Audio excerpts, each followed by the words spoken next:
క్రీస్తునామముల శుభములు. ఆదివారము పునరుద్ధాన దినము. ఈ రోజున మాట్లాడుతున్నటువంటి అంశం ఒక సెటైరికల్ అంశాన్ని మాట్లాడుతున్నాం. బాబు వెళ్ళి పాలు దాగి బజ్జో అన్నాం. ఎందుకంటే ప్రియమైన దేవుని పిల్లలారా, దేవుడి మీద ఇప్పటికీ అనుక్షణం ఎవరో ఒకళ్ళు ఏదో ఒక రకంగా బురద జల్లుతూనే ఉన్నారు. ఎక్కువగా క్రైస్తవ్యం ఎందుకు టార్గెట్ అవుతుంది అని మనం ఆలోచిస్తే, క్రైస్తవుడికి దేవుని గురించిన ఆలోచన బలంగా లేకపోవటం అన్నది వాస్తవం. దేశ చరిత్ర కూడా తెలిసి ఉండాలి. ఎందుకంటే చాలామంది మాట్లాడుతూ ఉంటారు, వారిలో దేవుణ్ణి నమ్మిన వారు ఉన్నారు, దేవుణ్ణి నమ్మని వారు ఉన్నారు, మనమంటే గిట్టని వారు కూడా ఉన్నారు. ఇక నమ్మని వారితో పెద్దగా సమస్య లేదు, హేతువాదులు అంటాం కదా, వాళ్ళకి ఆన్సర్ ఇస్తే సరిపోతుంది. దేవుణ్ణి నమ్మని వారితో అంత పెద్దగా ఉండదు. ఇక క్రైస్తవ్యం అంటే గిట్టిన వాడితో చాలా ప్రాబ్లం ఉంటుంది. దాన్ని ఆసరా చేసుకొని నేను నమ్మని వాడు కూడా బైబిల్ మీద సెటరికల్ మాట్లాడుతూ ఉంటాడు. బైబిల్ని ఎక్కువగా అపార్థం చేసుకొని మాట్లాడుతున్న వాడు ఫస్ట్ ఆఫ్ ఆల్ ఏమంటాడంటే, మనందరం హిందూ బంధువులు అంటాడు. గుర్తుపెట్టుకోండి బాగా, మనందరం హిందూ బంధువులు అంటాడు. అంటే భారతదేశం అనేది హిందూ దేశం అంటాడు. యాక్చువల్గా భారతదేశం అనేది సెక్యులర్ కంట్రీ. విభిన్న జాతులు, విభిన్న మతాలు ఇక్కడ స్వేచ్ఛగా బ్రతకొచ్చు. కానీ వాడు అట్లా అండం. నిజానికి భారతదేశ హిస్టరీని చూస్తే, భారతదేశాన్ని మొఘలులు పరిపాలించారు, చాళుక్యులు పరిపాలించారు, ద్రవిడులు పరిపాలించారు, నైజాం నవాబులు పరిపాలించారు. ఆ తర్వాత మనకు తెలియదు ఏం కాదు, స్వతంత్రం వచ్చినాక మనమే పరిపాలించుకుంటూ వస్తున్నాం.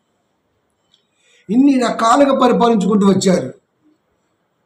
ఆర్యులు రాకముందు భారతదేశంలో ఉన్నటువంటి మొట్టమొదటి సంతానం ఉందంటే వాళ్ళు ద్రవిడులు. వాళ్ళు ఇరాన్ ఆ ప్రాంత వాసులు ఇక్కడికి వచ్చి థెఫ్ట్ చేశారు. ఆ తర్వాతే వాళ్ళని పంపించి వీళ్ళు స్థిరపడి, వీళ్ళలో నుంచి మళ్ళీ ఒక తెగగా పుట్టి అది బౌద్ధంగా దారితీసింది. దాంట్లోంచి పరివర్తన చెందే హిందూగా పిలువబడింది. ఇన్ని రకాలు ఉన్నాయి, ఎంత ఇష్టం తెలిసింది మనకి. కాబట్టి బౌద్ధ ఆరామాలు ఈ రోజున హిందూ దేవాలయాలుగా కనబడుతుంటాయి, కానీ వీళ్ళు ఒప్పుకోరు. కాబట్టి ఇక్కడ ఎవ్వరు కూడా పుట్టుక హిందూ అని, పుట్టుక క్రైస్తవుడని ఏం లేదు. అసలు మనిషికి పుట్టుకలో హిందుత్వాన్ని, క్రైస్తవ్యాన్ని ఎప్పుడు కూడా ఇంక్లూడ్ చేయకూడదు. అది నరుడు నరుడే, అంతే. నరునికి నివాస యోగ్యమైన భూగోళం మీద ఉంది బైబిల్లో. నరుడు ఎక్కడైనా భూగోళంలో బ్రతకొచ్చు. కాకపోతే దేశం యొక్క స్థితిగతులను బట్టి ఆ దేశం పర్మిషన్ తీసుకొని ఉండాలని కొన్ని తెచ్చుకున్న చట్టాలు, అది వేరే అనదర్ మ్యాటర్. ఇంత తెలిసి ఉండాలి బైబిల్ చెప్పే కాపరికి, సంఘములో ఉన్న విశ్వాసులకి. ఇన్ని లేకుండా బైబిల్ మనం చెప్పలేం. ఒక ఆయన ఉన్నాడు, చాలామంది తెలిసి ఉండొచ్చు, తెలియకూడదు. ఆయన ఏమంటుండో నేను వీడియో చూపిస్తాను, తర్వాత మళ్ళీ యాడ్ చేస్తాను. ఒకసారి ఆయన మాటల్లో ఒక లాజిక్ పట్టుకోవాలి, మనం చూద్దాం ఆయన ఏమంటాడు.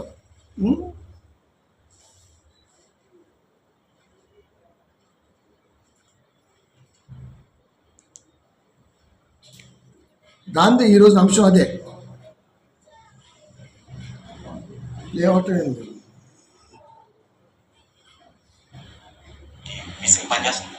చేస్తుండొచ్చు. ఆ సిగ్నల్ చూపించగలుగుతారు నాకు? కానీ అది ఉంది, అది భౌతికమే. ఎట్లా చూపించడం? మీ కళ్ళకి ఎట్లా కనిపిస్తుంది? అది పనిచేస్తుంది సార్. అవును, మీ కళ్ళకి ఎలా కనిపిస్తుంది? శబ్దాన్ని చూపించు అంటే ఏం చేస్తారు? కాదు, శబ్దాన్ని చూపించమంటే ఏం చేస్తారు? చూపించచ్చు. చూపించటం కంటికి, శబ్దాన్ని కంటికి చూపించండి. వినండి, యాడ్ చేస్తాను. కాంతి రుచి చూపించండి. అది చెప్తాను. కాంతి రుచి చూపించండి. మాట మార్చదు. కాంతికి రుచి చూపించండి. చూపించలేదు. ఎందుకంటే మీ జ్ఞానేంద్రియాలు కొన్ని విషయాలు పసిగట్టడానికి ఇవ్వాలి. వైఫై సిగ్నల్ చూపించడానికి మీటర్ ఉంటుంది. వైఫై సిగ్నల్ చూపించడానికి మీటర్ ఉంటుంది. అది సౌండ్ ని గ్రాస్ చేయడానికి మీటర్ ఉంటుంది. దానికి కొలతుంది, కొలమానం ఉంది. మీరు చెప్తున్నానికి ఏమీ లేదు. ఎందుకంటే అది ఏంటో మీకు తెలియదు. మీకు ఎందుకు తెలియదు? మీరు చూడలేదు, మీరు ఎప్పుడు గ్రహించలేదు. కానీ మీరు దాని గురించి ఇమాజిన్ చేసుకున్నారు. దాని గురించి కవిత్వం రాసుకున్నారు. కవిత్వం రాసుకుని వాస్తవాన్ని అనుకుంటున్నారు. అదండి, పేరు బాబు బంగారం, బాబు గోగినేని. గాలిని చూపించలేరు, తర్వాత శబ్దం యొక్క రుచి చూడలేము లాంటివి మాట్లాడాడు. గాలిని చూపించండి, గాలిని చూపించడానికి ఒక పరికరం ఉందన్నాడు. గాలిని చూపించడానికి పరికరం ఉంది, శబ్దాన్ని గ్రాసం చేయడానికి ఒక పరికరం ఉంది. అంటే ప్రతిదానికి ఒక పరికరం ఉంది. ఈ మానవ నేత్రాలతో అది చూడలేము, వీటికి పరిమితి ఉంది అన్నాడు. పరికరం ఉంది అన్నాడంటే పరికరాన్ని కనిపెట్టే ఆలోచన పుట్టించిన దేవుడు దాని వెనకాల ఉన్నాడు. నమ్మడు. బాగా వినండి, ఒక పరికరాన్ని ఇలా చేయాలన్న బుద్ధి జ్ఞానాన్ని పుట్టినటువంటి ఆలోచన వెనకాల దేవుడు ఉన్నాడు. వాడు నమ్మడు, ఎందుకంటే దేవుడు లేడంటాడు గనుక.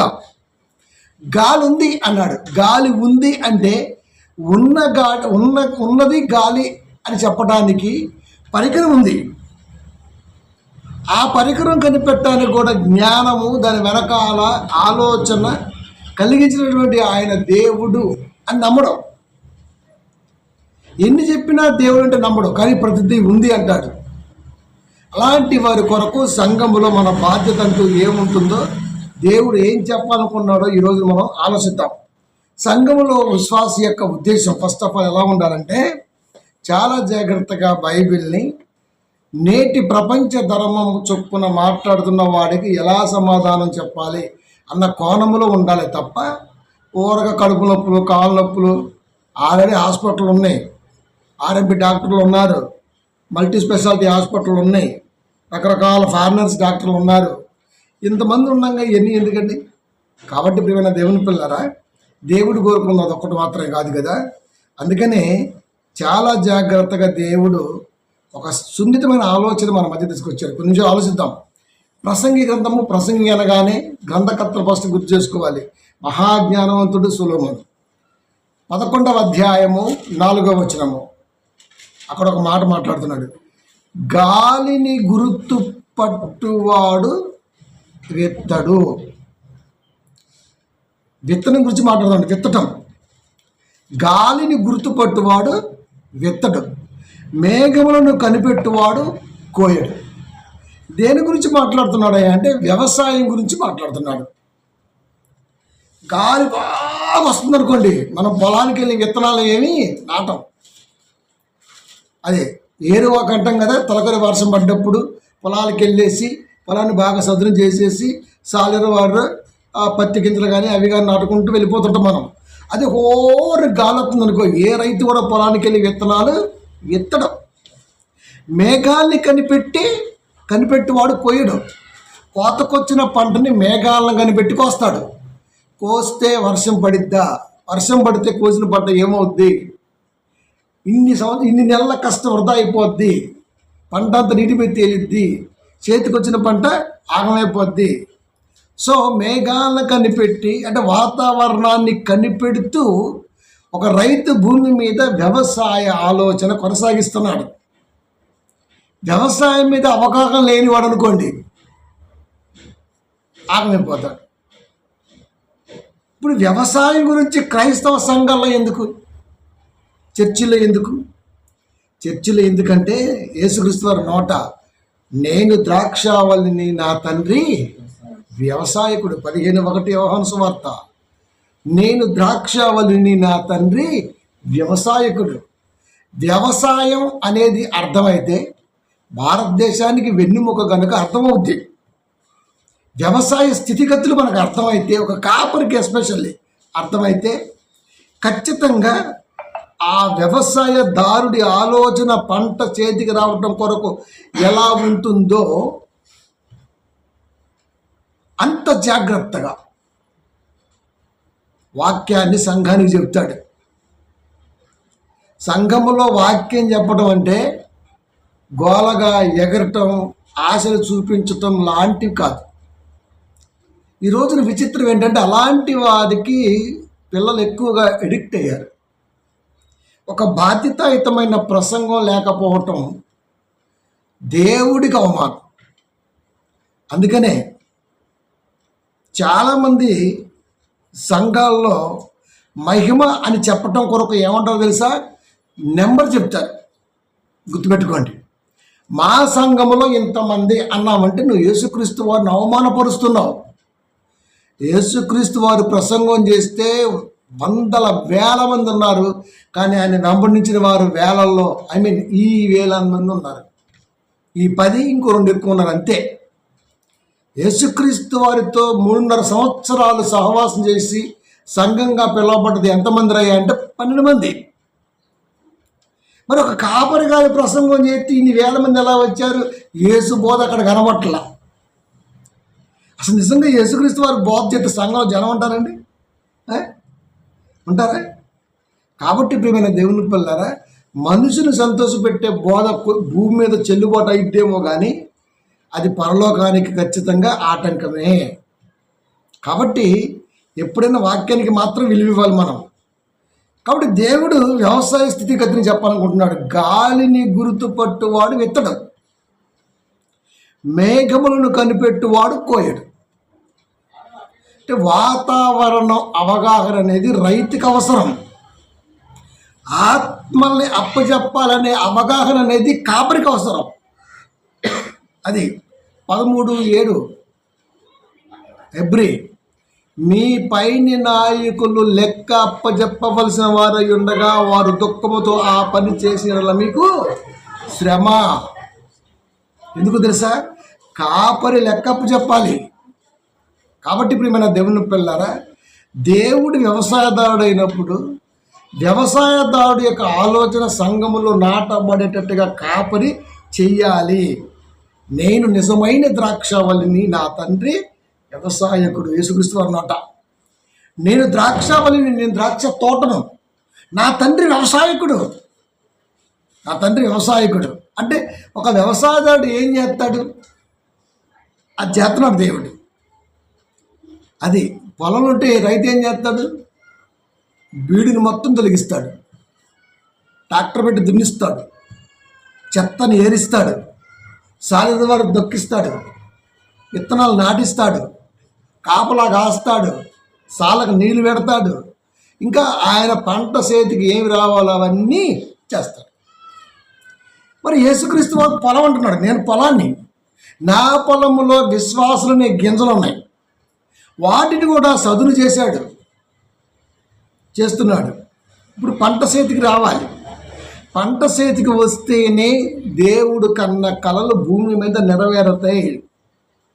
అది ఒకడు అంటాడు, వీళ్ళందరూ మనకు పుట్టిన వాళ్ళండి అంటారు. మనం ఎవరు పుట్టామండి? అసలుకి మతానికి పుట్టామా? మనం ఏమన్నా ఈ మతాన్ని నమ్మాలన్న ఆలోచన ఉందా? చెప్పాను కదా, సెక్యులర్ కంట్రీ కూడా ఒప్పుకోడు. ఏ మతానికి పుట్టాం మనం? అసలు మతం అనేది ఎక్కడిది? మనుషుల హృదయ ఆలోచనలోంచి పుట్టినటువంటి ఒక చెడు బీజం మతం అనేది, అంతే. ఆ చెడు బీజాన్ని ఈ రోజున వాడు నాడుతున్నాడు. వీళ్ళ తాత పేరు వెంకటేశ్వర్లు, వాళ్ళ నాన్న పేరు రఘురామయ్య, వాళ్ళ నాన్న పేరు ఆంజనేయులు. ఇవన్నీ మన దేవీ దేవతల పేర్లే. ఆ దేవీ దేవతకి ఎవరు పెట్టారు నాయన పేరంటే ఎమ్మెల్యే చెప్పడం. అలా మనం సెటిల్ చేయాలని చాలా చేయొచ్చు కదా, మనం చెయ్యం. క్రైస్తవుడి యొక్క లక్షణం కానే కాదు. వాడు బుద్ధిహీనుడు, అంతే. వాడికి అవగాహన లేదు.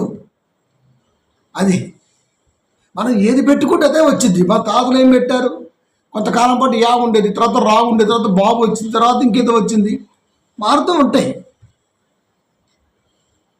మా నాయన మా తాత మా నాన్నకు ఒక పేరు పెట్టాడు, మా నాన్న నాకు ఒక పేరు పెట్టాడు, నేను నా పిల్లకు ఒక పేరు పెట్టిన, వాళ్ళు రేపు ఇంకో పేరు పెడతారు. పెరుగుతున్న జనరేషన్ బట్టి, ఉంటున్న కల్చర్ని బట్టి, వాళ్ళ యొక్క సహవాసాన్ని బట్టి, లోక స్థితిగతులు బట్టి పేర్లు పెట్టుకుంటారు. అంతే తప్ప మతపరంగా ఎవడ పేరు పెట్టడు. మరి అది తెలుసా? ఎందుకు చెబుతున్నానంటే, ఒక క్రైస్తవుడిగా ఎవడైనా ఏదైనా మాట్లాడితే మన దగ్గర ఆన్సర్ కరెక్ట్గా ఉండాలి. కనుక యేసుక్రీస్తు అనే పొలములో మనం నాటబడుతున్న గింజలము. తండ్రి వ్యవసాయం చేస్తున్నాడు. తాలు గింజల్ని, సత్తు గింజల్ని, తుప్పు గింజల్ని ఏరి పారేస్తాడు, లేదా పంటకు రాకుండా పోతాయి. యేసుక్రీస్తు అనే మహావృక్షం కింద మనం ఎలా ఉండాలో నేర్పాలనుకున్నాడు దేవుడు. అది కాబట్టి సామెతలు 20వ అధ్యాయం 4వ వచనంలో మాట్లాడుతూ, విత్తులు వేయు కాలమున సోమరి దున్నడు. ఎప్పుడైతే విత్తనాలు ఏరువకంట కదా మనం, తొలకరి వాన పడ్డ తర్వాత పొలం పనులు స్టార్ట్ చేస్తారు. అది విత్తులు వేయు కాలమున సోమరి దున్నడు అంటే అర్థం ఏంటి? ఎప్పుడు దున్నాలో కూడా వాడికి తెలియదు, ఎలా దున్నాలో కూడా వాడికి తెలియదు. కాపర్లు కూడా అంతే. అది తాతలు, తండ్రులు, పిల్లలు కూడా అయ్యగారులుగా చలామణి అవుతున్నారంటే అర్థమేంటి తెలుసా? వాళ్ళు దున్నట్లేదు, వంశపారపర్యంగా వస్తుంది. అలా అంటామని చెప్పేసి ఒక చిన్న సర్టిఫికెట్ పెట్టుకుంటాడు, నేను కూడా పలానా చోట ఎగ్జామ్ రాశాను అని. అది సర్టిఫికెట్ దేనికండి? బ్యాంకులోకి వెళ్తాం ఎందుకు? అక్కడ జీతగాడికి, నీ జీతగాడిగా నేను ఉంటాను అని చెప్పుకోవటం కొరకు సర్టిఫికెట్. అది నేను ఆ పని చేస్తాను, నాకు జీతం ఇవ్వు, అది నాకు ఆ పని వచ్చు. ఏంటి గ్యారంటీ? ఇదిగో పలానా చోట చదువుకున్నాను, వాళ్ళు నాకు సర్టిఫికెట్ ఇచ్చారు అంటే నమ్మడు. చెబితే నమ్ముతాడు, నమ్మడు. అది తీసుకొని అప్పుడు నీ స్కిల్ని బట్టి నీ శాలరీ ఇస్తా అంటాడు. అంటే ఇప్పుడు మనం ఎందుకు వెళ్తున్నాం అయ్యా అంటే, సర్టిఫికేట్ తీసుకొని నీ కింద జీతం చేస్తా. తప్పేం కాదు, ఉద్యోగం చేసుకోవాలి. మరి సంఘంలో కాపరికి ఎందుకు సర్టిఫికెట్? వంశపారపర్యంగా ఏమి రాలేదు నాయన, నేను కూడా కష్టపడి బైబిల్ చదివి ఎగ్జామ్ రాశాను, ఇదిగో నాకు పలానా ఇచ్చాడు సర్టిఫికెట్. అసలు మీ నాన్న కదా ఇవ్వాల్సింది. ఒకవేళ మీ నాన్న కాపర్ అయితే, మీ నాన్న కండక్ట్ చేసి, మీ నాన్న ఎగ్జామ్ పెట్టి, మీ నాన్న దిద్దాలి కదా. ఏది లేదు. ఈ కాపరి కొడుకు కూడా బయటికి వెళ్ళేసి ఎక్కడో సర్టిఫికేట్ తీసుకుంటాడు, మళ్ళీ మనకు తెలియదు ఏడో పలానా గుంటూరు డెరాపేటలో అంటాడు. మనకి ఏం తెలుస్తుందండి? అది నిజం. ఎన్ని ఫేక్ సర్టిఫికెట్ లేవు. తాడిపత్రి నిండా లాయర్లు, డాక్టర్లు, పోలీసులు మొత్తం ఫేకేనంట 80%. కడప ప్రాంతం అంతా మొన్న బయటపడింది, అంతా ఫేక్, అంత ఫేకే. మరి వాళ్ళే న్యాయం కాపాడతారు? కాపాడలేరు. కాబట్టి సర్టిఫికెట్ ఇవ్వటం అంటే పేపర్ మీద రాయటం కాదు, గ్రీన్ పెన్నుతో. అది సర్టిఫైడ్ అంటే గుర్తించటం, ఆ ఫలానా వ్యక్తికి వాక్యం మీద మంచి ఇంట్రెస్ట్ ఉంది, అది సర్టిఫికెటే. ఇక్కడ పెట్టుకుంటాడు గట్టిగా. అది చూడగా మనకి ఏమనిపించింది? ఏడో ట్రైనింగ్ అయింది పాస్టర్ గారు. అక్కడ ఏముంటుంది ఉంటే DBTH ఉంటుంది, డిప్లొమా ఇన్ బైబిల్ థియాలజీ ఉంటుంది, లేదా BBTH ఉంటుంది, Bible in theology, bachelor of Bible theology, లేదా MBTH ఉంటుంది, మాస్టర్ ఆఫ్ బైబిల్ థియాలజీ. అవన్నీ మనమే పెట్టుకున్నాం. DBTH, MBTH మనమే పెట్టుకున్నాం. మరి దేవుడు పెట్టినట్టు ఒకటి ఉంటుంది కదా, ఆసారం మిస్ అయింది లోకం. అందుకే చెబుతున్నాడు, విత్తులు వేయు కాలమున సోమరి దున్నడు. సంఘములో ఉన్న పిల్లలకు ఎలా పదును పెట్టి వాక్యము లేపాలో కాపరి నేర్పడు. బుధవారం స్త్రీల కూడిక, గురువారం యవనస్తుల కూడిక, శనివారం ఉపవాస ప్రార్థన, మధ్యాహ్నం దాకా అది కూడా మళ్ళా, ఆదివారం ఆరాధన, సోమవారం ప్రత్యేక ఆరాధన, మంగళవారం ఇంకేదో పెట్టుకుంటాడు. అంటే అర్థం ఏంటి? సంఘము చెదిరిపోకుండా, బయటికి వెళ్ళి జ్ఞానం నేర్చుకోకుండా కట్టడి చేసి పడేసాడు. అరే రే మా చర్చిలో ప్రేయర్ ఉంది, వెళ్ళాల. ఇన్ని సంవత్సరాల బట్టి వెళ్ళావు, వెనక్కి తిరిగి చూసుకుంటే ఏమొచ్చింది అడగండి. రోజు చర్చికి పోతావు కదా, వాడెవడో నోటికొచ్చినట్టుగా మాట్లాడుతుంది కదా, మన దగ్గర ఏమైనా ఆన్సర్ ఉందా? మనదండి హిందూ కంట్రీ అండి, మనంతా హిందువులు అండి. హిందువులకు ముందు ద్రవిడులు ఉన్నారు, ఆర్యులు ఉన్నారు, చదువుకోలే చోళ్ళు ఉన్నారు, పరిపాలన దక్షిణ వాళ్ళు ఇంగ్లీష్ వాళ్ళు వచ్చారు, నవాబుల తర్వాత ఇంగ్లీష్ వాళ్ళు వచ్చారు. చరిత్ర నిజాలా కాదా? మరి అసలు ఏది బౌద్ధుల నుంచి కాపీ కొట్టి వచ్చిందే కదా నిజం నమ్మడం. ఇది మనకు తెలిసి ఉండాలి. వాడు అన్న మాటకి వెనకాల ఇంత జ్ఞానం ఉండాలి మనకి. అప్పుడు మనం ఏదైనా వచ్చినప్పుడు చెప్పొచ్చు, మాట్లాడుకొని అనుకుంటాం మనం. అది కాబట్టి ఇప్పుడు ఏమైనా దేవుని పిల్లల సంఘం అంటేనే మహాజ్ఞానముతో పిల్లల మదిని నింపాలి అన్న ఆలోచనతో దేవుడు సంఘ స్థాపన జరిగించాడు. కానీ ఈ రోజున పూర్తి కొరకే సంఘాలు ఉన్నాయి, కేవలం బిజినెస్ 100% అంతే. అందుకే మీరు ఎక్కడ చూడండి, ఖచ్చితంగా దశమ భాగాలు లేనిది మాట్లాడదు కాపరి. తెలుసా? సొమ్ముతో రాదురా పనులకు, సోకులు మానరా మాలకు మనం పాట రాశాం. కాబట్టి ఇప్పుడు ఏమైనా దేవుని పిల్లరా చెప్తున్నాడు, విత్తులు వేయు కాలమున సోమరి దున్నడు. అంటే పిల్లలకు సరి అయిన మార్గములో వాక్యబోధ జరిగించడు సోమరి, కాపరి. కోత కాలమున పంటను గూర్చి వాడు విచారించినప్పుడు వానికి ఏమీ దొరకదు. కొద్ది కాలం పోయిన తర్వాత నీ సంఘములో పిల్లలకి ప్రార్థన రాకపోయినా, వాక్య నిలబడికి రాకపోయినా, నిలబడి చెప్పడాలంటే గజ గజ గజ వణుకుతున్నా, ఏదైనా జరిగినా నీ లోపమే, కాపరి లోపమే కనబడుతుంది. వాడికి ఏమీ దొరకదు ఇంకా. కాబట్టి సంఘం అనేది ఎప్పుడు కూడా డబ్బుతో ముడిపడి జరగకూడదు. దేవుడికి ఇష్టం లేదు. మీరు సిరికిని దేవునికిని దాసులుగా ఉండనేరరు. అది కాపరైనా విశ్వాసైనా సిరికిని దేవునికిని దాసులుగా ఉండనేరరు. మనం లోకములో పని చేసుకుంటున్నాం సర్టిఫికెట్ పెట్టి, లేదా నాకు ఆ పని వచ్చని చెప్పి నమ్మకంతో. ఎందుకయ్యా అంటే మన కుటుంబాన్ని బతికించుకోవడం కొరకు. అది ఆఫీస్లో సర్టిఫికెట్ కావాలి, ఇంకేదైనా పని చేసుకుంటే వచ్చా అదని అడుగుతారు, అది సర్టిఫై చేయటం. కాపరి పిల్లలని అలా మలుస్తున్నాడా? మీరు సిరికిని దేవునికిని దాసులుగా ఉండనేరు అన్నాడు. అంటే అర్థం ఏంటి? సొమ్ముకి వాక్యానికి సంబంధమే లేదు. మరి దశమభాగం ఎందుకు వచ్చింది? అది సీనాయి పర్వతం మీద 27వ అధ్యాయము లేవియా కాండము లాస్ట్ మాటలు అవి. మోసే ఇజ్రాయేల్ కొరకు ఇచ్చాడు అక్కడ. అది మోసే ఇజ్రాయేల్ కొరకు అది పెట్టాడు. తొలిసూరు దాంట్లో మొదటి తొలిసూరులో ఇవ్వాలని, ఎందుకంటే నేర్పుతున్నాడు, అలవాటు చేస్తున్నాడు. దేవుడికి ఇవ్వటం అంటే దేవుని పనిలో కొనసాగటం అని అర్థం. కాపర గారి జోబుల్లో పెట్టడం కాదు. అది క్రిస్టమస్కి నువ్వు ఎంత ఖర్చు పెట్టినా వేస్టే. ఎందుకు చెప్పండి? క్రిస్టమస్ మన కొరకే కదా.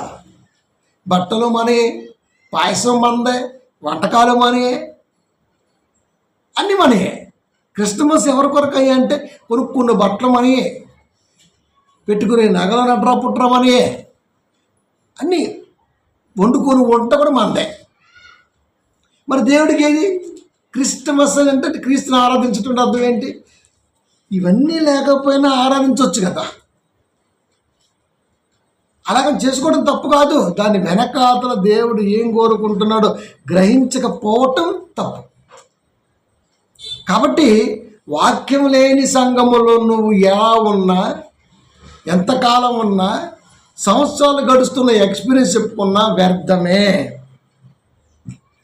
ఎందుకంటే నిన్ను దేవుడు ఎవడు ఏమడిగినా సమాధానం చెప్పే ఒక గొప్ప యోధుడిగా చూడాలి అనుకున్నాడు. అందుకనే సంఘాన్ని ఇచ్చాడు దేవుడు.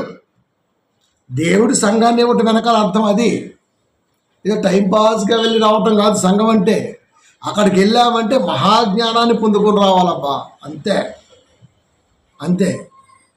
అందుకే పౌలు గారి కొరింథీ సంఘం ఉత్తరాన్ని రాస్తూ మేమందరము దేవుని జత పని వారము అన్నాడు. జత పని అంటే దేవుడు పనిమంతుడు, ఆయన జతగా మేము పనిచేస్తాం.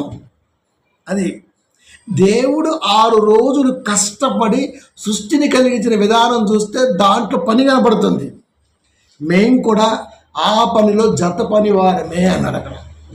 అంటే కాపరి పనిమంతుడైతే సంఘ బిడ్డలు కూడా పని జత పని వారే అవుతారు. అక్కడ కాపరి తలంపు ఎప్పుడు కూడా ఓ జ్ఞాన ఆలోచనతో సంఘ కార్యక్రమంగా వాక్యాన్ని తీసుకుని ముందుకెళ్తుంటే అప్పుడు మనం చెప్పాలి మేము కూడా జత పని వారమే అని చెప్పాలి. కాపరి పని ఏమిటో తెలుసా మీకు? కాపరి పని అంటే ఏంటో తెలుసా మీకు? సంఘాన్ని అందరం బయట తెస్తాడు, ప్లగ్ గార్డులు పెడతాడు. నిరసన ఇప్పుడు యేసు నమ్మండి లేకపోతే శిక్ష గురవుతారు అని పెడతాడు ప్లగ్ గార్డు. యేసుని ఎందుకు నమ్మాలో చెప్పడు. నమ్మకపోతే నరకం, రైట్, నమ్ముతాం. ఎందుకు నమ్మాలి? అది యేసే నిజ దేవుడు. మంచిది, క్రైస్తవులకు పండగ లాంటి పదం. మరి మిగతా వాళ్ళు క్రైస్తవులుగా మారాలంటే అన్యజనుల్ని కష్టపెట్టకుండా ఉండాలి నువ్వు. వాళ్ళకి అది కష్టం కలిగిద్ది కనుక వీళ్ళు సెల్ఫ్ డబ్బా కొట్టుకుంటున్నారు అని మన మీద నింద. యేసే నిజదేవుడు.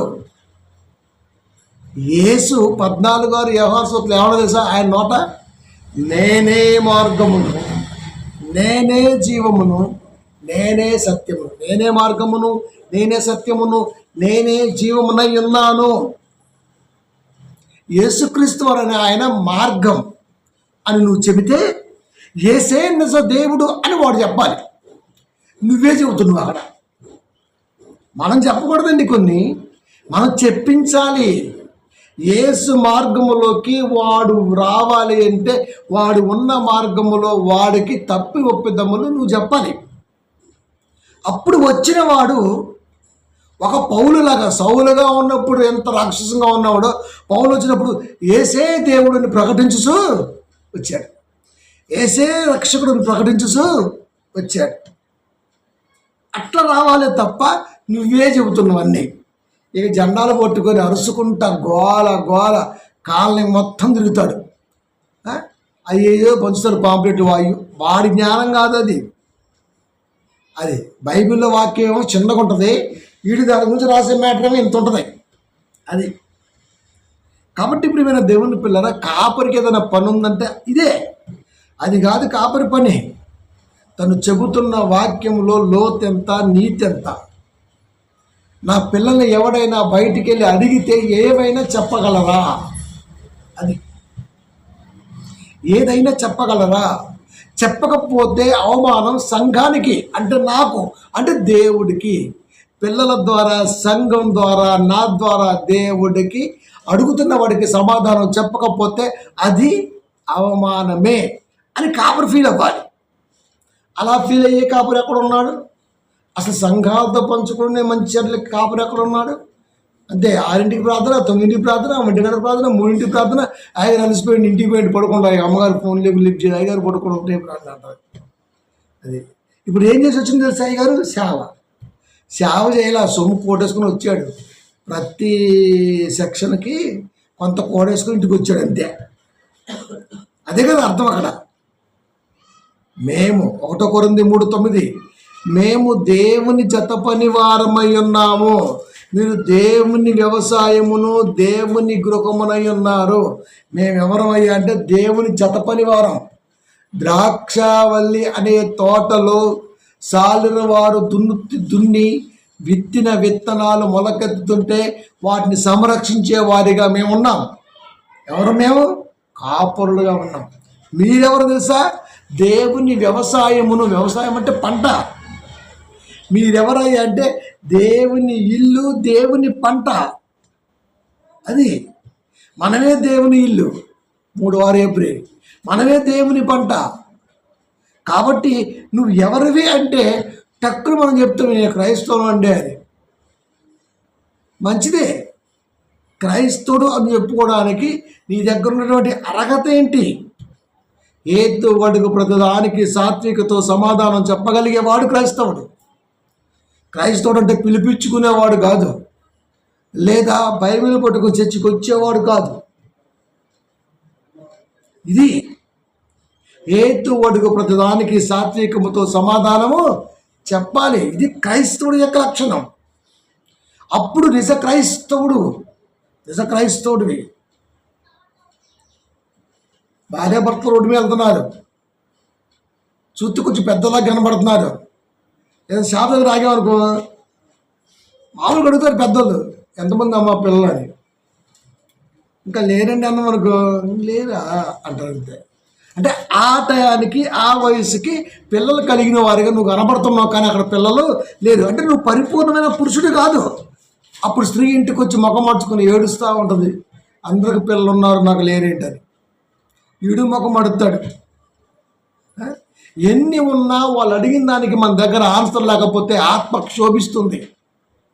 పిల్లలు లేరు, ఆస్తి ఉందిగా, కార్లు ఉన్నాయిగా, జీతగాళ్ళు ఉన్నారుగా, మంచి లైఫ్ ఉంది కదా.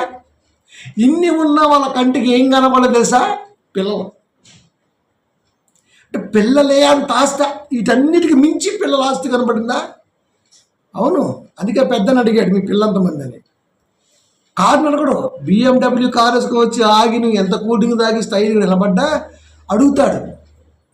ఒంటరిగా వచ్చారంటే మా పిల్లలేరని అడుగుతాడు. అది అంటే కారు కనపడలా, ₹1,00,00,000 కారు, ఒంటి మీద నగలు కనపడలా, ఏం కనపడలా. పిల్లలు కనపడకపోయేసరికి అడిగారు. లేరు అన్నం అనుకో, లోపం ₹1,00,00,000 మించి ఉన్నాయి. మరి సంఘములో సంవత్సరాలుగా వాక్యం వింటున్నా ఎదుటివాడు ఎవడో కుక్క వరుగుడు మొరిగితే సమాధానం చెప్పకుండా ఆ రోజున మనం దాటేసి వస్తే దేవుడికి కూడా ఇదే కనపడుద్ది. నీ చేతిలో బైబిల్ కనపడదు, నువ్వు పండక్కేసినటువంటి డ్యాన్సులు కనపడవు, నిలబడి పాడిన పాటలు కనపడవు. ఎవడో రోడ్డు పోయి ఒకడు అడిగితే చెప్పలేని వాడిగా నా కొడుకు ఉన్నాడు అని కుమిలిపోతాడు దేవుడు. అది అవమానం కదా దేవుడికి, అవమానం కదా. అందుకే చెబుతున్నాడు, మేము దేవుని జతపని వారము, మేము దేవుని జతపని వారము. అంటే దేవుడు పని చేస్తున్నాడు, మేము సహాయం చేస్తున్నాం, మేము కూడా పని చేస్తున్నాం. మీరు వ్యవసాయమును దేవుని గృహంలో ఉన్నారు, మనం దేవుని వ్యవసాయము దేవుని గృహంగా మనం ఉన్నాం. అది వ్యవసాయం అంటే పంట, ఎంత కష్టపడితే వచ్చింది ఆ పంట. ఇల్లంటే ఎంత కష్టపడి కట్టుకుంటూ వచ్చింది. స్వరక్తమిచ్చి సంపాదించిన సంఘం మనం. తెలుసా? ఎవడో గోగినేని గాడు ఏమంటాడంటే,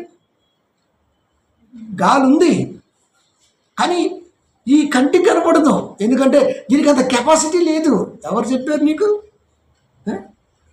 మానవ దేహాలకి ఇంతవరకే పని చేయాలన్న నియంత్రణ ఎవరు పెట్టారు? ఈ దేహములో ఈ చెవి కొద్ది దూరం వరకే శబ్దం వింటుంది, తర్వాత ఇది శబ్దం వినదు.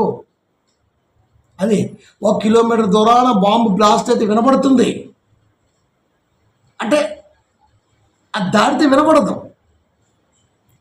ఇది వినగలదు, ఇది కొద్ది దూరం చూడగలదు. వీటన్నిటికీ ఆ క్రమబద్ధీకరణ ఎవరు పెట్టారు? అవయవాలకి. ఇంత వినగలిగింది, ఇంత చూడగలిగింది, దీన్ని తీసుకెళ్ళి నీటిలో పెట్టామనుకో, నీటి సాంద్రతకి భూమిపై ఉన్న గాలి సాంద్రతకి మధ్య వ్యత్యాసము వాడికి బాగా అర్థమైంది. అంటే ఇవి ఎక్కడ పనిచేస్తాయి? భూమి పైన పనిచేస్తాయి. ఇవి ఎక్కడైనా పనిచేస్తాయి, నీటిలో పెట్టామనుకో పనిచేయం. అలాగే గాలిని కొలిసే సాధనం అంటూ ఒకటి ఉందని చెప్పగలిగాడంటే ఆ సాధనాన్ని పుట్టించటానికి వాడికి వచ్చినటువంటి ఆలోచన వెనకాల ఎవరున్నారు? గాలి సాంద్రత కనిపెట్టాలి, ఇప్పుడు మీటర్ కనిపెట్టాలి. ఆ ఆలోచనకి ఎలా వచ్చింది? ఆలోచన రాకుండా ఎలా ఉంటాడు? అంటే ఎవరో నేర్పాలి, టీచర్ అంటారు వాళ్ళని. అది చేతిలో చేసి బల్బం పెట్టి పలక మీద ఇలా రుదుతూ ఉంటే వాడు పలకంతా రుద్దుతాడు ఫస్ట్లో. ఆయన ఇక్కడ మొదలు పెడితే ఇక్కడికి వచ్చి ఆగిద్దా నెలలు గడుస్తున్న కొద్దికి గుండ్రంగా దగ్గరకు వచ్చేస్తాడు. ఇంత పలక్క ఆరాస్తాడు, ఒకటే ఆరాస్తాడు అంతే. ఇక దిద్దురా అంటే ఇంక వాడు చెప్పలేము, 100 దారులు పడుతుంది దాంట్లో. ఒక 2 నెలలు 3 నెలలు 6 నెలలు పోయిన తర్వాత ఖచ్చితంగా దిద్దుతాడు, చిన్నగా దిద్దుతాడు. నేర్పటం అంటారు, వాళ్ళ టీచర్ అన్నాడు.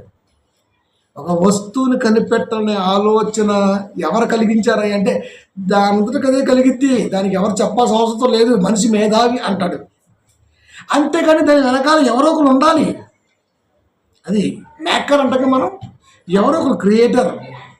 ఎవరు లేకుండా ఎవరు ఏం చేయలేము. ఒక పని జరిగిందంటే ఆ పని వెనకాల ఎవరో ఉండాలి. అది అంతే. ఎవరూ లేరు, అదే జరిగింది, గాలి ఎవరు రమ్మంటే వస్తుంది, అలా మాట్లాడతారు. వీడిని ఏమంటారంటే పిచ్చోడు అంటారు. మరి 1 తిమోతి 3:15 1 తిమోతి 3:15 అయినను నేను ఆలస్యము చేసినలా దేవుని మందిరంలో అనగా జీవము గల దేవుని సంఘములో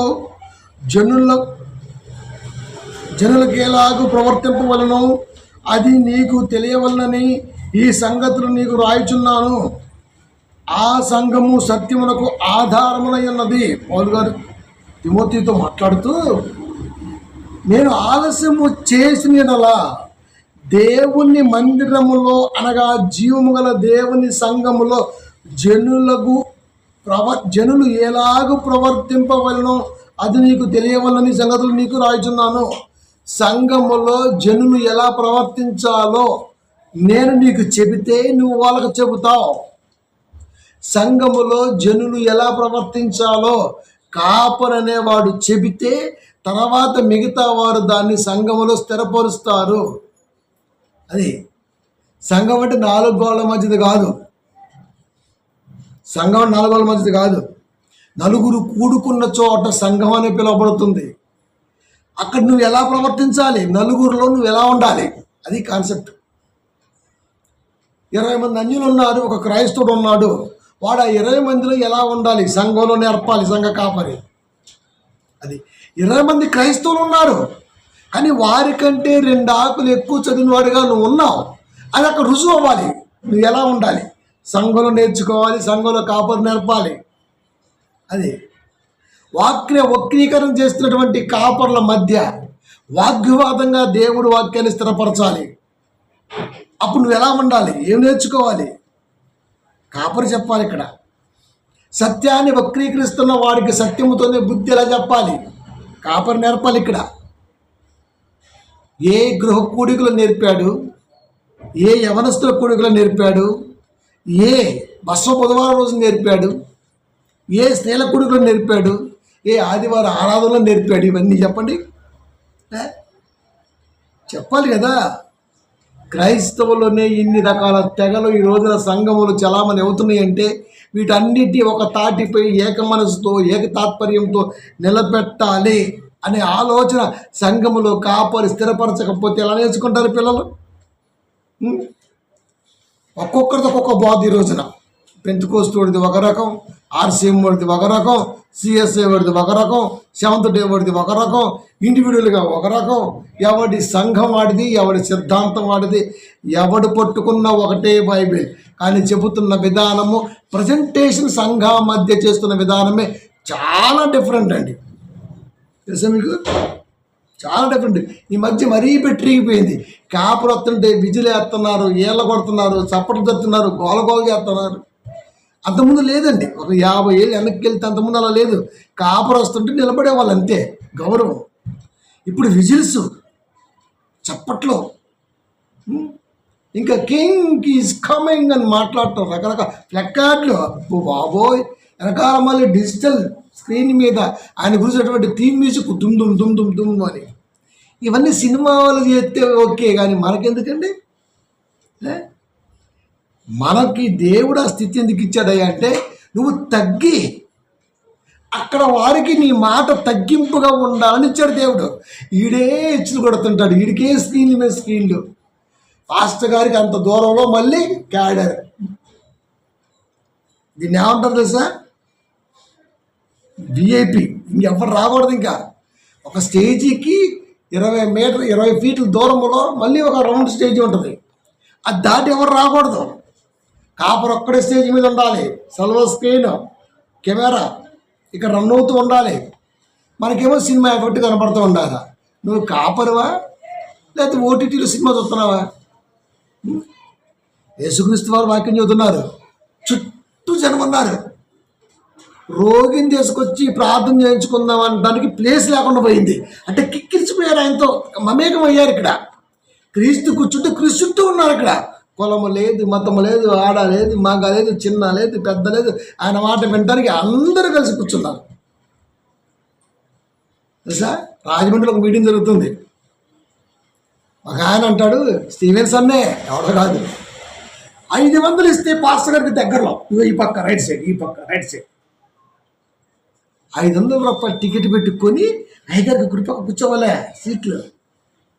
400 ఇస్తే ఎడం పక్క, 1000 రూపాయలు ఇస్తే కాస్త అంత దూరంలో, డబ్బు లేని వాళ్ళు అంత దూరంలో వెనకాలే. అంటే అంటరాని వాళ్ళు 500 ఇస్తే అయ్యగారి పక్కన కూర్చుంటే ఏందిరా, ఇంకా 2000 ఇస్తే ఇంకా అయ్యగారి పక్కన అయ్యగారు కూర్చుంటాడు కదా, ఏడొకడు ఆడకూడదు ఆడకూడదు ఆడకూడదు. ఏమయ్యా స్టీఫెన్ అంటే అమ్మగారు అసలు ఏమన్నా పద్ధతేనా? క్రైస్తవేతరుని సరి చేయడానికే సరిపోట్ల జీవితం, మళ్ళీ ఈడొకడు తయారైంది ఈ మధ్య. అదంటే ఆశీర్వాదం అంట. డబ్బులు పెట్టి గ్రౌండ్లో కూర్చోవటం ఏంటంటే నేను తెలియగలుగుతాను. వీళ్ళు ఏమనుకుంటారంటే ఎవడు మనల్ని అడగలేడు అది. కాబట్టి మీరు మన దేవుని పిల్లలు, ఎవడు అడగకపోవచ్చు, ఎవరు అడగడానికి మీరు అందకపోవచ్చు, కానీ దేవుడైతే వదిలిపెట్టడు. సమస్య లేదు. కాపరి చుట్టూ దగ్గర కూర్చోవాలి పిల్లలంటే. అంతేగాని డబ్బులు ఇచ్చినోడు ఒక రకంగా, డబ్బులు ఒక రకంగా. మన సంఘములో డబ్బుతో సంబంధం లేకుండా ఉంటుంది. నువ్వు ఎంత పెట్టు దేవుడికి, నీ పేరు కూడా చెప్పండి కూర్చొని. నువ్వు దేవుడికి పెట్టావు, దేవుడు చూస్తాడు, అది దేవుడు నీకు ఇస్తాడు. అది కొంతమంది కాపురులు అయితే నిలబెట్టించి మరీ మాట్లాడతారు. మనోడండి అసలుకి అట్లా వీడేమో ఇంకా అందుకే చూస్తున్నాడు. జీవము గల దేవుని సంఘములో జనులకు ఎలాగ ప్రవర్తింపలనో అది నీకు తెలియవలనని ఈ సంగతులు రాయుచున్నా. దేవుని సంఘములో జనులు ఎలా ప్రవర్తించాలి ముందే చెప్పిన. సంఘం అంటే 4 గోడలు కాదు, 9 వ్యక్తుల్లో నువ్వు ఉంటావు, అది సంఘం. అది వాళ్ళు క్రైస్తవులు అవ్వచ్చు, క్రైస్తవేతరులు అవ్వచ్చు, మరొకరు అవ్వచ్చు. వాళ్ళ దగ్గర కూర్చున్నప్పుడు అది సంఘం. 2 ముగ్గురికి ఎక్కడైతే కూర్చుంటారో అది సంఘం. ఆ సంఘములో నువ్వు ఎలా ప్రవర్తించాలో నువ్వు నేర్చుకోవాలంటే ఇక్కడ నేర్పేవాడు కావాలి. అది ఆ సంఘము సత్యమునకు ఆధారమై ఉన్నది. సత్యం అంటే క్రీస్తు, నమ్మకం, నిజం. అది కనుక సంఘములోకి ఎందుకు వచ్చామయ్యా అంటే దేవుడి వాక్యానికి మేము ఆధారము అని చెప్పుకోవడానికి వచ్చాము. నేనే దేవుడి వాక్యానికి ఆధారం. దేవుడి వాక్యాన్ని తీసుకొని దేన్నైనా సరే ఆధారంగా చూపించి మాట్లాడగలను, రుజువుగా ఉండగలను అని ఒక నమ్మకాన్ని దేవుడికి చూపించాలి. అందుకే చర్చికి వస్తున్నావా అంటే ఈ వాక్యం గుర్తు రావాలి. 5:1 ప్రసంగి, నువ్వు దేవుని మందిరమునకు పోవున్నప్పుడు నీ ప్రవర్తన జాగ్రత్తగా చూసుకుని. ప్రవర్తన అనగానే స్నానం చేసావా, ఒంటి మీద మట్టి అంటిందా, ఈ షర్ట్ కరెక్టేనా, ఎలా ఆదివారం వైట్ అండ్ ఒకటి వేయాలి, లేకపోతే 3 పీస్ సూట్ వేయాలి, టీ షర్ట్ వేసుకుని వాక్యం చెప్పకూడదా? అసలు పౌలు గారికి బట్టలు లేవు కదా. గొప్ప దైవజనుడికి, ఒకనాడు దైవజనుడికి, సువార్తని భూమి మీద స్థిరపరుస్తున్న గొప్ప దైవజనుడికి ఒక్క జత బట్టలే ఉన్నాయి. మనమైతే ఇప్పుడు లెక్కేస్తాం, ఏ షర్ట్ వేద్దాం, ఏ షర్ట్ వేద్దాం, ఏ షర్ట్ వేద్దాం. ఏదేస్తే ఏంది, ఒంటి మీద వేసుకోవడానికి ఏమైంది, ఏదైతే ఏంది. టీ షర్ట్ వేసుకుంటే దేవుడు వద్దంటాడా? సూట్ వేసుకుని వాక్యం చెప్పాలా? మరి సూట్లో ఏం చేయాలి? కాబట్టి డ్రెస్కి దేవుడి మాటకి సంబంధం లేదు. అది లేదు. అందుకే చెబుతున్నాడు, దేవుని సంఘమును, నువ్వు దేవుని మందిరమునకు పోవునప్పుడు నీ ప్రవర్తన జాగ్రత్తగా. మందిరమునకు పోవునప్పుడు నువ్వు మందిరానికి వెళ్తున్నావా? ఇప్పుడు నువ్వు జాగ్రత్త చూసుకో. నా తలంపు ఎలా ఉంది? నేను ఇప్పుడు డ్రెస్ మీద దృష్టితో టైం పాస్ చేశానా, లేకపోతే మరొక దాని మీద దృష్టితో టైం పాస్ చేశానా, లేకపోతే ఈ మ్యాచ్ డ్రెస్సింగ్ బాగా తీసి మరొకటి వేసుకున్నానా? టైం అంతా పోతుంది ఇక్కడ. తీసావా, వేసుకున్నావా? కొనేటప్పుడు అన్నీ ఇష్టంగానే కొంటాం, గుర్తుపెట్టుకోండి. షాపింగ్కి వెళ్ళాము 2 గంటలు 3 గంటలు ఎందుకు కొంటాం అక్కడ? ఈ కలర్ బాగుంది, ఈ కలర్ బాగుంది, ఇది తీసుకుందాం, ఇది తీసుకుందాం. విచిత్రం ఏంటంటే ఇలాంటివన్నీ ఇష్టపడి కొంటాం, మళ్ళీ వేసుకునేటప్పుడు మళ్ళీ ఇంట్లో మళ్ళీ గ్రేడింగ్ చేస్తాం, ఇది బాగలా, ఇది బాగలా అని. ఆల్రెడీ తీసేసావు షాపింగ్ మాల్లో బాగలేదని. బాగున్నాయి నీ ఇంట్లో ఉన్నాయి, నీ ఇంట్లో ఉన్నాయి కూడా బాగున్నాయి అని క్యాల్కులేట్ చేస్తున్నావు అంటే అసలు ఫస్ట్ బాగుండాల్సింది నువ్వే. అది ఆడి ఇష్టంగా కొనుక్కున్నావు, మరి ఏడుకొచ్చిన గ్రేడింగ్ ఏంటి? ఇది బాగలా, ఇది మ్యాచ్ అవ్వాలా? మరి అక్కడ మ్యాచ్ అయింది కదా. మ్యాచ్ అవ్వాల్సింది బట్టలు కాదు, మన బ్రతుకు తలంపులు. అది కాబట్టి మందిరానికి వచ్చేటప్పుడు ఆయన విమర్శించుకో అన్నాడు, నీ ప్రవర్తన జాగ్రత్తగా. కాన్సన్ట్రేట్ అనేది ఎక్కడ పెట్టి వస్తున్నావు నాయన సంఘానికి? ఎక్కడ పెట్టి వస్తున్నావు? ఎక్కడ పెట్టి వస్తున్నావు? ఆ సంఘానికి వెళ్దామన్న ఆలోచన నీ మైండ్లో స్థానం ఎంత? సంఘానికి ఉన్న స్థానం ఎంత? సంఘానికి ఉన్న నీ మైండ్ విలువ ఎంత? నీ మైండ్లో సంఘానికి ఉన్న విలువ ఎంత? ఇవన్నీ నువ్వు ప్రశ్నించుకుంటే ఎవరికైనా ఆన్సర్ చెప్పొచ్చండి బాబు.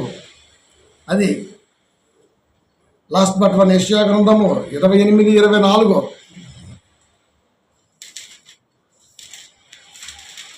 దున్నువాడు విత్తుటకు నిత్యము తన పొలము దున్నునా, దున్నువాడు విత్తుటకు నిత్యము తన పొలము దున్నునా. రైతు పొలం ఒక్కసారి దున్నుతాడు, అంతేకాని తెల్లారు దున్నుతూనే ఉండడం. ఈరోజు దున్ని మళ్ళీ రేపేడి మళ్ళీ దున్ని, మళ్ళీ వారం వెనక మళ్ళీ దున్ని, నెల రోజుల పాటు దున్నుతూనే ఉంటాడా? లేదు. పొలంలోకి దిగాడంటే 3 గంటలు దున్నేస్తాడు అంతే. అంతే. ఇంకా సంవత్సరానికి ఒక పంట వేస్తే ఒక్కసారి దున్నుతాడు. అదే పంటకు ఒకసారి, పంటకు ముందే దున్నుతాడు రైతు.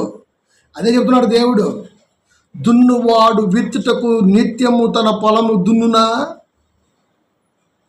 అతడు దుక్కి పిల్లలు నిత్యము బద్దలు కొట్టునా. దున్నినాక కొన్ని ఉంటాయి, కర్ర తీసుకోను లేదా రోకల బండి తీసుకోను, రోకల బండలు పెద్ద పెద్ద మొద్దులని తీసుకొని వాటిని కొడుతుంటాం మనం.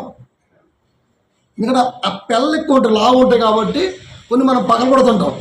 పగలు కొట్టిపోయినాక మళ్ళీ పగలు కొడుతున్నా, పగలు కొట్టుకుంటూ పోతుంటాం అంతే, వెనక్కి రావు. వాడు దున్ని వెళ్ళిపోయిన తర్వాత ఏమన్నా లావు ఉంటే దుక్కి ముక్కలు, మట్టి పిల్లలు పగలు కొడతాం మనం. అది ఒక్కసారి క్రియ. అదే చెబుతున్నాడు, దుక్కి పిల్లలు నిత్యము బద్దలు కొట్టునా. అతడు నేల సదును చేసిన తరువాత నల్ల జీలకర్ర జల్లును, అంటే పంట గురించి మాట్లాడుతున్నాడు. తెల్ల జీలకర్ర చల్లును, గోధుమలు వరుసగా విత్తును, యవనలు, అంటే ఇవన్నీ పంట విత్తనాలు. తాను ఏర్పరిచిన చేనులో చల్లును, దాని అంచున మిరప మొలక వస్తుంది. ఓకే, మిరప మొలకలు వేయును కదా.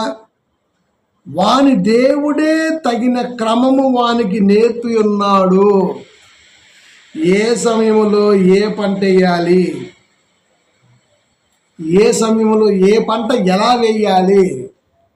కొన్నిసార్లు మీరు చూడండి, పత్తి చేను ఉంటుంది, పత్తి చేలు అక్కడక్కడ మిరపకాయలు నడతారు, ఆ గెనాల మీద గోంగూర చెట్లు వేస్తుంటారు తెలుసా. లేకపోతే కింద కింద దోసకాయ పాదు పెడుతుంటాడు కింద. అంటే రకరకాలు, పత్తి గ్యాప్ మధ్యలో ఉంటుంది కాబట్టి రకరకాల కింద పంటలు వేస్తూ ఉంటాడు.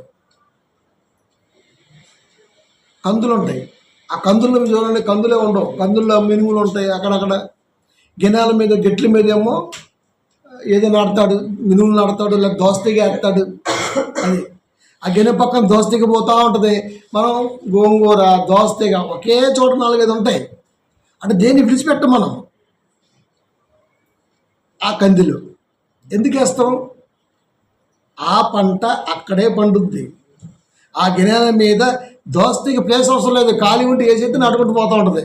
కొత్త కోసుకొచ్చుకుంటారు నాటు దోసకాయ, అది కందులు, మినుములు, నాటు దోసకాయలు చల్లుతాం పెసర గిన్నెల మీద.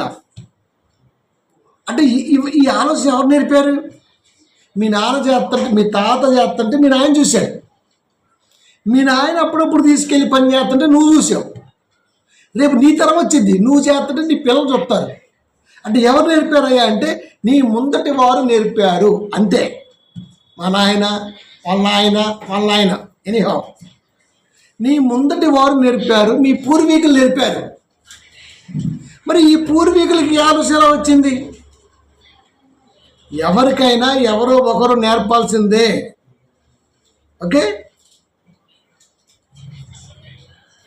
వాని దేవుడే తగిన క్రమం వానికి నేర్పి ఉన్నాడు. ఆయన వానికి ఆ పని బోధించుచున్నాడు.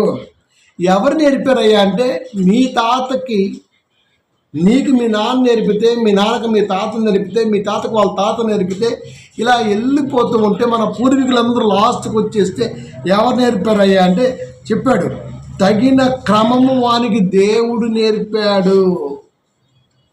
ఇది ఇలా చెయ్యాలి అని ఆయన వానికి ఆ పని బోధించుచున్నాడు. బోధించడం అంటే మనసులో మెదులుతూ ఉంటుంది బోధ. ఇది చెయ్యి, ఇది వద్దు, ఇదేయి, ఇది బాగుండదు, ఇది పోయి అంటే ఎవరో ఒకళ్ళు మనల్ని గైడ్ చేస్తున్నారు. ఆ ఎవరో ఒకళ్ళే దేవుడు. అదే గాలి సాంద్రత, గాలి ఉన్నది అని నిరూపిస్తాను అంటే సాధనము లేకుండా ఈ కంటికి చూపలేవు. కనుకనే ఈ వాటిని కొన్ని చూసే కెపాసిటీ లేదు అని చెప్పాడు. దాన్ని తీసేసింది ఎవడు? అది అడుగుతుంది. కొన్నిటిని అది నియంత్రించలేదు, అది గమనించలేదు, అది పసిగట్టలేదు. కనుక సాధనం ఒకటి కనిపెట్టాడు మనిషి. సాధనం ఉంది కనుకనే గాలి ఉందని చెప్పగలిగాడు. సాధనం ఉంది కనుకనే కరెంట్ ఉంది అని చెప్పగలిగాడు. టెస్టర్ పెడితే కరెంట్ ఉందో లేదో తెలుస్తుంది. ఆ టెస్టే లేకపోతే మనం పోదాం ముందు. ఆ చిన్న టెస్ట్ను కనిపెట్టింది ఎవడయ్యా అంటే మనిషి. ఈ మనిషికి తలంపిచ్చింది ఎవడయ్యా అంటే దేవుడు. లేదు, అదే పుట్టింది అంటాడు అంతే. 5-6 భాషలు మాట్లాడతావు, ఎవరు నేర్పారు? లేదు, నేను పుట్టుతో నేర్చుకున్నా అంటాడు. అంటాడా అండి? లేదు, నన్ను చెన్నై స్కూల్ కాన్వెంట్లు, హై క్లాస్ కాన్వెంట్లు వేశారు. అక్కడ మలయాళం, కన్నడం, తమిళ్, మా మదర్ టంగు తెలుగు, ఇంగ్లీష్, హిందీ కామను, అటుపోతే కన్నడం, మలయాళం, తమిళం, కన్నడం, ఇంకా హిందీ, ఇంగ్లీషు, తెలుగు. అంటే ఆటోమేటిక్గా ఆ స్కూల్లో చదవడానికి 6 భాషలు వచ్చాయి. ఇంకా అడిషనల్గా అదే హై క్లాస్లో వెళ్ళిపోతుంటారు కాబట్టి ఏ చైనా వాడో, ఏ జోధ్పూర్ వాడో, మరొకటి పరిచయం అయితే వాడి భాష కూడా మనకు వచ్చేది. అదనంగా ఒక 2 వచ్చేస్తాయి. మావాడండి 7 భాషలు మాట్లాడుతున్నాండి అంటున్నాను. అంటే ఎవరు నేర్పారు? నువ్వు ఎన్ని భాషలు మాట్లాడినా ఎవడో ఒకడు నేర్పాల్సిందే. ఎవడు నేర్పకుండా తల్లి గర్భంలో నేర్చుకొని వచ్చానంటే వాడంత మూర్ఖుడు ప్రపంచంలో ఎవడూ లేడు. దీని వెనకాల ఎవరో ఒకరు ఉండాల్సిందే. తల్లి గర్భంలో ఉండగా మిమ్మ లాంగ్వేజ్ మరాఠీ అయితే నువ్వు మరాఠీ మాట్లాడతావు. ఎవరు నేర్పారంటే మా అమ్మ నేర్పింది. మా అమ్మ మదర్ టంగ్ మరాఠీ. ఇంకా మరాఠీలో కూడా రకాలు ఉంటాయి. ఆడికి వెళ్ళాక వాళ్ళ అమ్మమ్మ ఊరు వెళ్తారు. ఆ మరాఠీలోనే మరొక పక్క యాస ఉంటుంది. ఈడకొస్తే హిందీ ఉంటుంది. నేర్చుకున్నాం ఇంగ్లీష్ అంటే నేర్పాడు, నేర్చుకున్నావు. దీని వెనకాల ఎవరో ఒకరు ఉండాలి. ఆ ఎవరో ఒకళ్ళు ఎవరో అంటే దేవుడు. వాడు ఒప్పుకుంటాడా? వాడు ఒప్పుకుంటే ఎంత, ఒప్పుకోకపోతే అంత మనకు అర్థమవుతుంది కదా. వాడు లేడు అని ఫిక్స్ అయ్యాడు కాబట్టే వాడు దేవుడు అనే పదాన్ని వాడు. అంతే, వాడు కామన్గా అదంతే, అది ప్రకృతి ధర్మం అంటాడు. ప్రకృతికి ధర్మం అంటూ ఉందని చెప్పగలిగావు. ఉన్నది అన్నా అంటే పెట్టింది ఎవడు అని మాత్రం అడుగు. నువ్వు చెప్పు తెలితే అంటాడు అంతే. అదే గ్యారంటీ ఏంటి? తర్కం అది. కొన్నిటికి గ్యారంటీలు ఉండవు. అది నువ్వు మెమ్మకే పుట్టావు అంటారు, గ్యారంటీ ఏంది? మా అమ్మ చెప్పింది, మెమ్మ చెప్తే నమ్మేస్తావా? అది ఎవరి మాట నమ్మాలి? కన్నది ఆమె కదా. ఆమె కదా గ్యారంటీ ఏంది? నువ్వు చూసావా? లేదు. ఆమె చెప్పింది అంతే. ఆమె చెప్పింది మనం నమ్మేశాం. అది అమ్మ మీద బిడ్డకున్న నమ్మకం. ఆ నమ్మకం అంత బలంగా ఉండటానికి కారణం దేవుడు. కాబట్టి ప్రియమైన దేవుని పిల్లరా, ఇలాంటి వాళ్ళు ఎంతమంది మాట్లాడినా క్రైస్తవుడి దగ్గర ఎప్పుడైనా ఆన్సర్ ఉంటుంది. అదే తగిన సమయమందు దేవుడు వానికి నేర్పుతాడు, బుద్ధి పుట్టిస్తాడు, బోధిస్తాడు అన్న సంగతి వాస్తవం. యెషయా గ్రంథము 28:29, 28:29 అదే కిందే. జనులు సైన్యములకు అధిపతి యెహోవా చేత దాన్ని నేర్చుకుందురు. జనులు సైన్యములకు అధిపతి యెహోవా చేత దాన్ని నేర్చుకుందురు. ఈ బాబు గోగునేనైనా, లేకపోతే దేవుళ్ళడనే ఆ మాడగాడైనా, రాధా మనోహర్ గాడైనా, లేకపోతే నిత్యం వక్రీకరిస్తున్నటువంటి ఆ కర్రిగాడైనా, ఎవడైనా కానివ్వండి, చెబుతున్నాడు దేవుడు, జనులు యెహోవా చేత నేర్చుకుందురు. మీ తాత నాయన నుంచి వచ్చినటువంటి ఈ నేర్పు విధానము వెనక్కి ముందుకు వెళ్ళగలిగితే దేవుడి నేర్పాడు. నువ్వు నమ్మితే ఎంత, నమ్మకపోతే ఎంత. దేవుని చూపి అంతే. మనిషి అనేవాడు దేవుణ్ణి చూడగలడా? ఈ సృష్టిలో ఎన్నో ఈ నేత్రాలకు అందట్టదని వాడే చెప్పాడు. గాలి కనబడదు, ఉంది. దేవుడు కనబడ్డు, ఉన్నాడు. అది నీరుని చూస్తే అది చప్పనా, ఉప్పనా, తీయనా తెలీదు. తాగితే నాలుక చివర ఉన్నటువంటి ఆ టేస్ట్ తెలియజేసే బొడిపులు ఉంటాయి కదా, అవి చెప్పాలి. అందుకే టేస్ట్ చూసేటప్పుడు మనం ఫస్ట్ క్వశ్చనాలు ఖండిస్తాం. ఈ నాలుక చివర ఏమిటాయా అంటే రుచిని తెలియబరిసే స్పర్శ రంధ్రాలు ఉంటాయి, స్పర్శేంద్రియాలు ఉంటాయి. అందుకే టేస్ట్ ఇలా చూస్తాం మనం, ఇలా చూసి బాగుందని చెబుతాం. ఇవన్నీ పెట్టింది ఎవరైనా ఉన్నారా అంటే దేవుడే చెప్పాడు. ఆశ్చర్యకరమైన ఆలోచన శక్తియు అధిక బుద్ధియు అనుగ్రహించువాడు ఆయనే. ఆశ్చర్యకరమైన ఆలోచన శక్తి. ఈ రోజున మనిషి గాలిని కనిపెట్టండి, గాలి ఉందని కనిపెట్టే యంత్రాన్ని కనిపెట్టడంటే ఆశ్చర్యం. అది ఆశ్చర్యం. అది శబ్దాన్ని వినగలిగే పరికరాన్ని కనిపెట్టడంటే ఆశ్చర్యం. ఒంటిలో ఎముకలను ఎక్స్రే కిరణాల ద్వారా కంటికి చూపిస్తున్నాడు అంటే ఆశ్చర్యం. అల్ట్రా స్కాన్ ద్వారా ఒంటిలో లేదా గర్భంలో ఉన్న బిడ్డ ఎలా వంకర ఉన్నాడా, అడ్డం తిరిగాడా అన్నది చూపిస్తున్నాడు అంటే టీవీలో ఆశ్చర్యం. కాబట్టి ఆశ్చర్యకరమైన ఆలోచన శక్తి లోపల ఉన్న బిడ్డను కూడా స్క్రీన్ మీద నీ కంటికి చూపిస్తున్నాడంటే స్క్రీన్ మీద కనబడుతున్నది లోపల నీ బిడ్డ. ఈ కంటితో చూడలేంది ఈ కంటితోనే చూడగలిగేటట్టుగా చేయగలిగాడంటే ఇంతకంటే ఇంకేం కావాలి? ఇలా చూస్తే కనబడలా, పక్కకి ఇలా చూస్తే కనబడుతున్నాడు, బిడ్డ ఎగురుతున్నాడు కడుపులో. మరి ఇప్పుడు కనబడదే, బిడ్డ అడ్డం తిరిగిందా, పేగు మెడలేసుకొని పుట్టాడా, లేకపోతే ఎలా పుట్టుతున్నాడు అన్నది ఎలా తెలుస్తుంది? కాబట్టి ఆశ్చర్యకరమైన ఆలోచన శక్తియు అధిక బుద్ధియు అనుగ్రహించువాడు ఆయనే. అధిక బుద్ధి అంటే అర్థమైంది, మోతాదులో, బిగ్గు మోతాదులో జ్ఞానం. కాబట్టి ప్రియమైన దేవుని పిల్లరా, ఇలాంటి వాళ్ళు ఎందరు వచ్చినా, ఇలాంటి వారు ఎందరు కాదన్నా, ఒక మనిషి ఆలోచన వెనకాల ఏదైనా ఉన్నది అంటే అది ఖచ్చితంగా దేవుడే తప్ప మరొకడు కాదు. అందుకని ఈ బాబుగాని మనం ఏమంటామంటే, గాలి ఉంది చూపి, టేస్ట్ ఉంది అది చూపి, చెత్తవాగుడు కాదు. దీని వెనకాల ఇంతటి ఆలోచనకరమైన శక్తి, అధిక బుద్ధి ఉన్నది కనుకనే నువ్వు కనిపెట్టగలిగావు, చూడగలిగావు, చెప్పగలుగుతావు అంటే కేవలం దీని వెనకాల పనిచేస్తున్నది దేవుడే. నువ్వు నమ్మితే ఎంత, నమ్మకపోతే ఎంత. కాబట్టి దేవుడు ఉన్నాడు, జాగ్రత్త. ప్రార్థించుకుందాం.